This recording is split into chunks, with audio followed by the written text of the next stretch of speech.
मेरे प्रिय दर्शकों, जय माता दी। आइए आज हम गज केसरी योग के बारे में जानते हैं कि गज केसरी योग क्या होता है। गज केसरी दो शब्दों से मिलकर बनता है। गज अर्थात हाथी, केसरी अर्थात सिंह।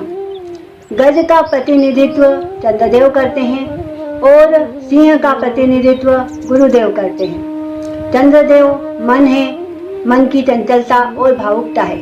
गुरुदेव ज्ञान है, नीति है, नियम है। जिस तरह हाथी मतवाला होता है, परम शक्तिशाली होता है, वहीं शेर पराक्रमी और नियमों से बंधा होता है। जब परम शक्ति के साथ पराक्रम मिल जाता है तो विजय प्राप्त हो जाती है। उसी तरह चंचल मन पर जब ज्ञान का अंकुश लग जाता है, मन को नई दिशा मिल जाती है। जब मन पर ज्ञान का नियंत्रण होता है तो गज केसरी योग निर्मित होता है। गज केसरी योग हमारे जीवन में आन बान शान, शक्ति, सामर्थ्य, पराक्रम और नीति, नियम और मर्यादा को दर्शाता है। अब इस योग का फल क्या है? यह योग जिस भी व्यक्ति विशेष की कुंडली में निर्मित होता है, वह व्यक्ति चाहे गरीब हो चाहे अमीर, वह एक राजा का जीवन ही जीता है, बिल्कुल मस्त राम की तरह। अब हम यह जानते हैं कि यह योग हमारी कुंडली में कैसे देखा जाएगा। लग्न कुंडली के किसी भी भाव में गुरुदेव और चंद्रदेव एक साथ विराजमान हो तो यह योग निर्मित होता है। हमारी कुंडली में 4 केंद्रीय भाव होते हैं। गुरुदेव और चंद्रदेव इन चारों भाव में अलग अलग स्थान पर विराजमान हो तब भी यह योग निर्मित होता है। अब हम यह जानते हैं कि यह योग किन किन राशियों में शुभ फल प्रदान करता है और किन राशियों में अशुभ फल प्रदान करता है। गुरुदेव की स्वराशि 2 धनु और मीन, यहाँ पर यह योग अति शुभ फल प्रदान करता है। चंद्रदेव की स्वराशि कर्क, यहाँ पर भी यह योग अति शुभ फल प्रदान करता है। शनिदेव की 2 राशियां हैं, मकर और कुंभ। यह दोनों राशियां चंद्रदेव को पसंद नहीं हैं और मकर राशि में गुरुदेव नीच के हो जाते हैं, सो यहाँ पर यह योग अशुभ फल प्रदान करता है। मंगल देव की 2 राशियां हैं, मेष और वृश्चिक। मेष राशि में चंद्रदेव और गुरुदेव सामान्य फल प्रदान करते हैं और वृश्चिक राशि में चंद्रदेव नीच के हो जाते हैं, तो यहाँ पर यह अशुभ फल प्रदान करता है। मेरे प्रिय दर्शकों, गुरुदेव को दीपक की उपमा दी गई है और चंद्रदेव को घी की। जब दीपक में घी डाला जाता है तो दीपक का प्रकाश और भी बढ़ जाता है, किंतु फिर भी दीपक के नीचे अंधकार होता है। उसी तरह चंद्रदेव गुरुदेव के साथ विराजमान होते हैं तो गुरुदेव को बल तो मिल जाता है, किंतु जब गुरुदेव जिस स्थान पर विराजमान होते हैं उस जगह के फल को समाप्त कर देते हैं।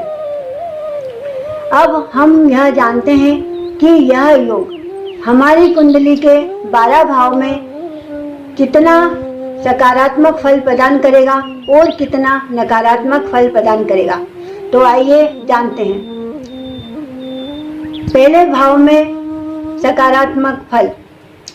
पहले भाव में यह योग आपके मस्तिष्क में दिव्य और धार्मिक विचार प्रदान करेगा, आपके व्यक्तित्व में निखार लाएगा, आपको तेजस्वी बनाएगा।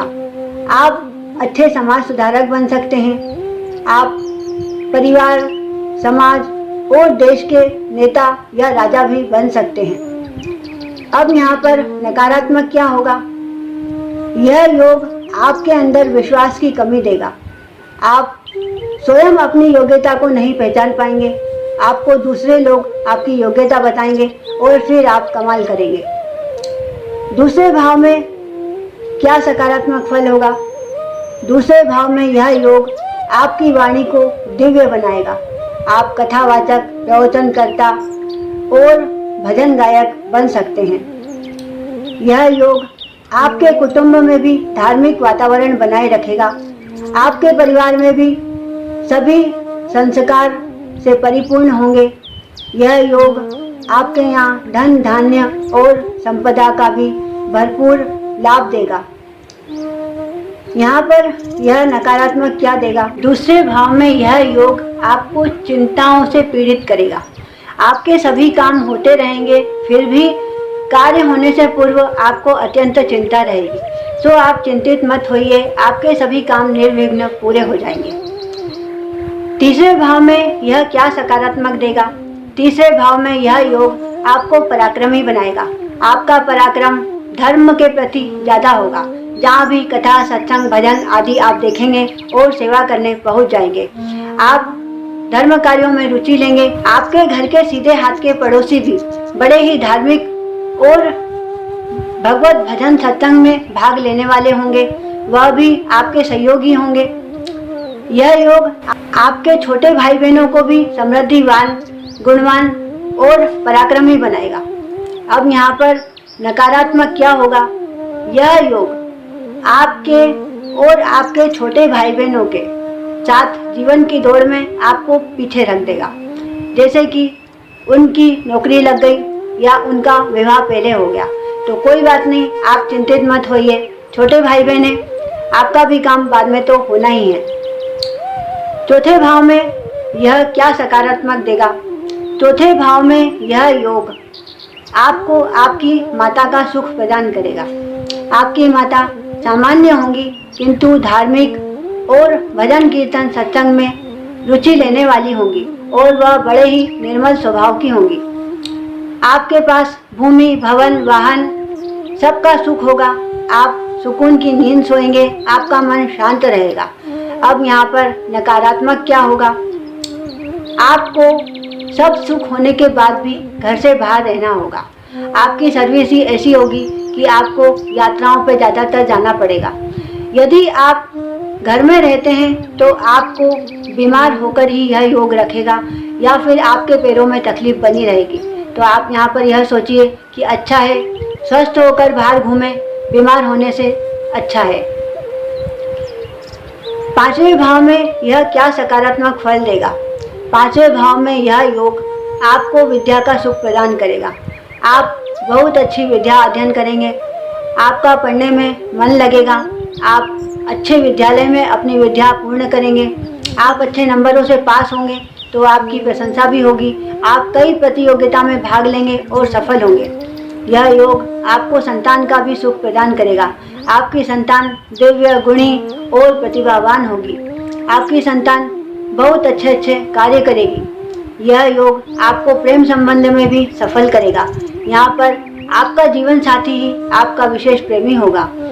आपके दादाजी भी बड़े दिव्य विचारों वाले होंगे और बुद्धिमान होंगे।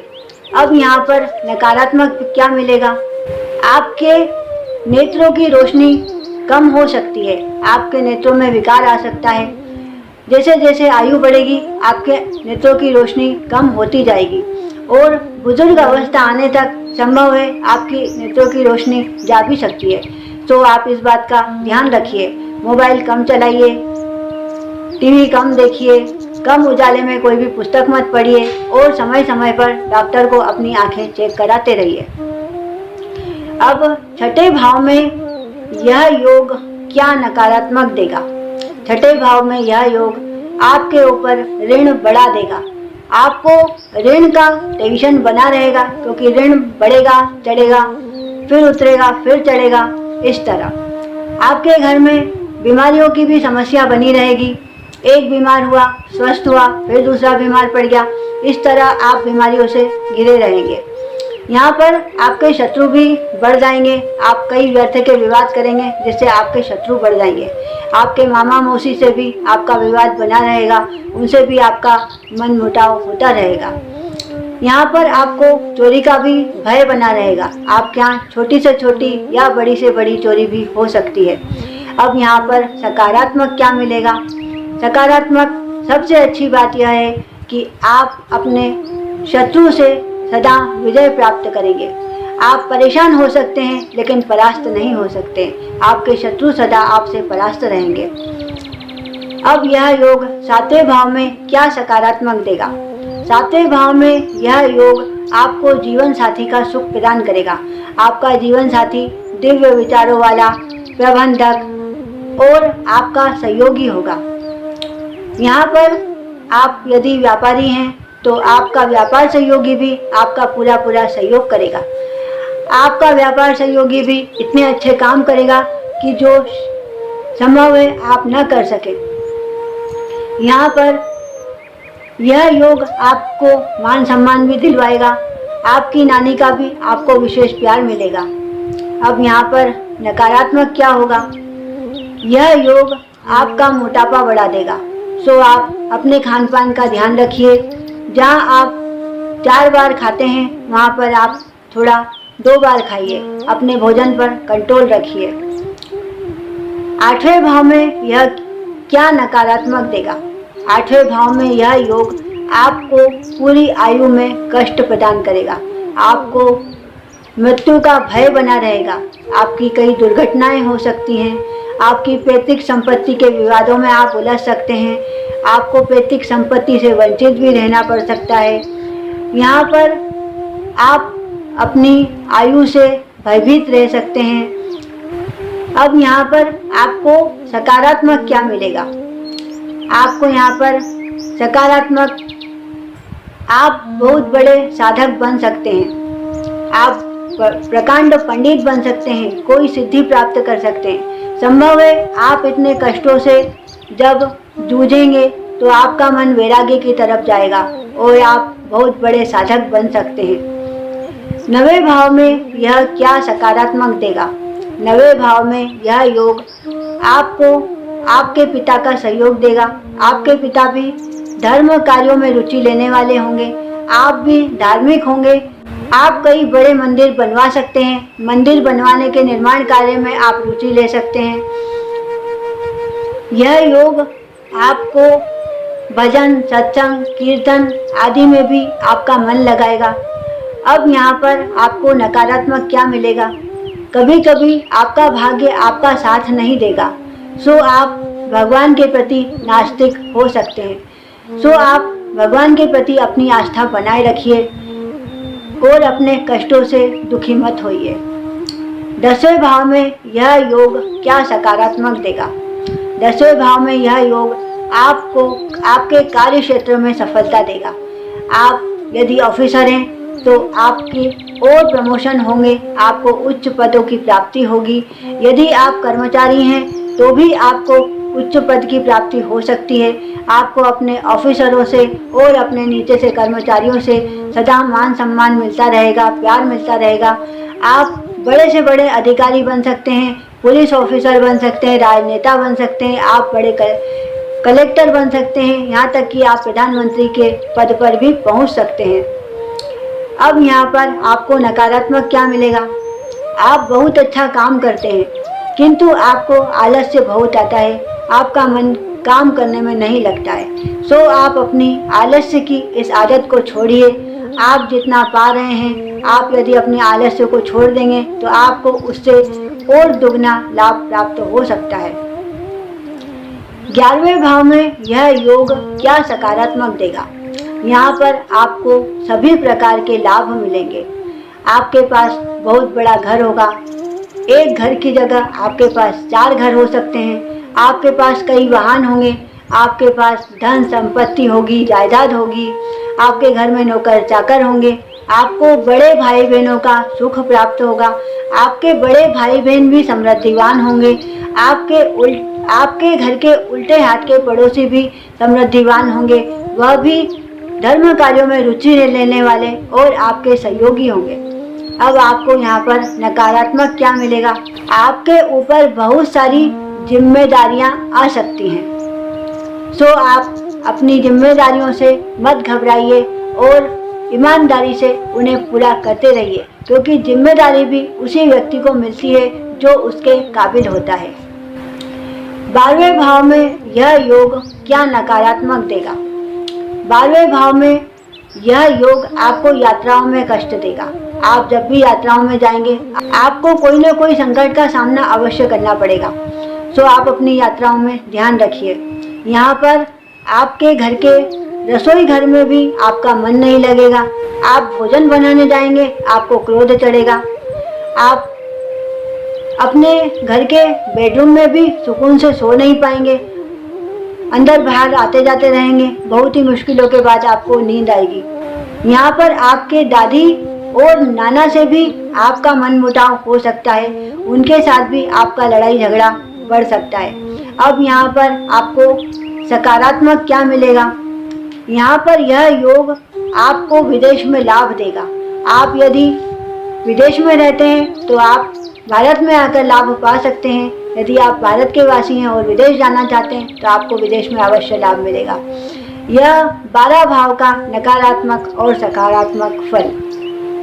मेरे प्रिय दर्शकों, जिस तरह मधुमेह के रोगी के लिए कड़वी दवाई आवश्यक होती है, मधुमेह के रोगी के लिए भी शक्कर हानिकारक हो सकती है और उसे कड़वी दवाई या करेले का रस पिलाना पड़ता है, उसी तरह योग भी कई बार दोष बन जाता है। अमृत भी हमारे लिए विष का काम कर देता है। इस दोष को पुनः योग बनाने के लिए हमें क्या निवारण करना चाहिए, यह हम जानते हैं। पहले हम जानते हैं कि योग में वृद्धि कैसे की जाए, इसके लिए हम क्या निवारण करें। तो आप हर गुरुवार को केले के वृक्ष के जड़ में हल्दी मिश्रित जल अर्पित कीजिए। यहाँ पर जल चंद्रदेव है और हल्दी गुरुदेव, तो दोनों का सहयोग हो जाएगा। एक घी का दीपक जलाइए, केले का या गुड़ का भोग लगाइए और गुरु मंत्र का जप कीजिए। ओम गुरु गुरुवे नमः बोल सकते हैं या फिर गुरु ब्रह्मा गुरु विष्णु गुरुदेवो महेश्वरा गुरु साक्षात परब्रह्मा तस्मै श्री गुरुवे नमः, इस मंत्र का आप जप कर सकते हैं। अब यहाँ पर कुंडली में 3 भाव, छठा, 8वां और 12वां, यह तीनों भाव विशेष कष्टकारी हैं। सो इनके कष्टों से बचने के लिए और इस दोष को योग में बदलने के लिए हमें क्या निवारण करना है? हमें नियम से जल में हल्दी डालकर स्नान करना है। यहाँ पर भी जल चंद्रदेव है और हल्दी गुरुदेव, तो दोनों का सहयोग है। सो आप स्नान कीजिए और सफ़ेद और पीली मिठाई यानी कि मावे से बनी और बेसन से बनी मिठाई मंदिर में दान कीजिए। हर गुरुवार को किसी भी मंदिर में जाकर अपना मस्तक टिकाइए या फिर आप मंदिर में जाकर सफाई भी कर सकते हैं। इससे आपके गुरुदेव और चंद्रदेव प्रसन्न होंगे। मेरे प्रिय दर्शकों, मेरी यह जानकारी आपके लिए कल्याणकारी हो, इसी के साथ जय माता दी।